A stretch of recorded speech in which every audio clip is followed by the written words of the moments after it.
What's going on, everybody? I'm Olivia with Keto Lifestyle, and today I'm going to be making these delicious cake pops. Now, in order to make these cake pops, you're going to need to use my vanilla cake recipe, and if you haven't seen that one yet, I'm going to go ahead and have you pause the video right here and check out this card right above me. Go check out that video so we can make these cake pops.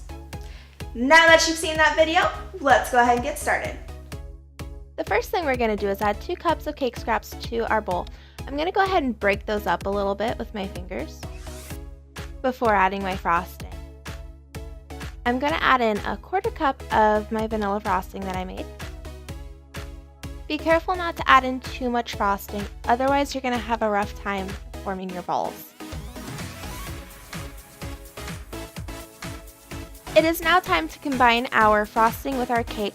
You want to make sure that you're fluffing and pulling it, not condensing it. You don't want your cake pops to be too dense.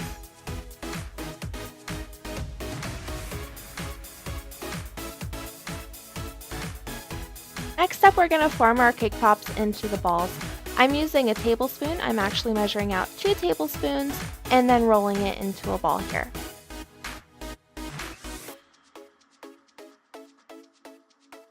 You're going to continue this process until you've used up all of your dough. I got about 7 out of my mixture. They were about 1.5 inches in diameter. You can make them bigger or smaller. Just remember that is going to change the macros per serving. When you're done forming your balls, you're going to put this in the freezer for roughly 2 hours. Make sure that these are nice and hard before we dip them in the chocolate. That way they don't melt. Next up, we're going to melt our chocolate. I'm using a Pyrex bowl over a pot. If you have a double boiler, that's preferred. However, if you don't, just make sure you're not using a glass bowl that's going to break in the heat. I'm putting 1/2 cup of lilies to start with. You can always add more chocolate, but you don't want too much melted chocolate. While my chocolate is starting to melt, I'm putting sticks on my cake pops. This is just going to make it easier to dip them in the chocolate, plus it's more fun to eat them off a stick. As you're spearing your cake pops, you're going to want to make sure that you're stirring your chocolate as well. The last thing you want is to burn your chocolate.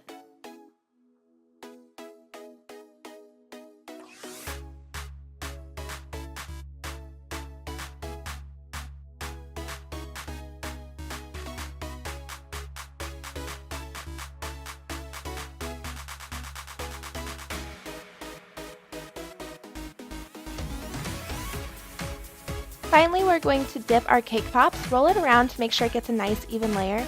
Once you coat it in chocolate, feel free to add any topping you want. Personally, I'm going to add some chopped walnuts. And check out our final product.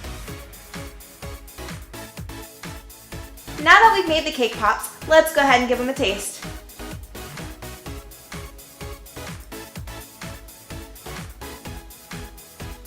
That is fantastic. It's sweet, indulgent, and everything you would want in a cake pop. Guys, with that, I'm going to close out this video. If you like this video, give it a like. If you have something that you want me to make, leave a comment. And if you haven't subscribed already, what are you waiting for? I want to make more videos for you. But with that, guys, I'll see you in the next one.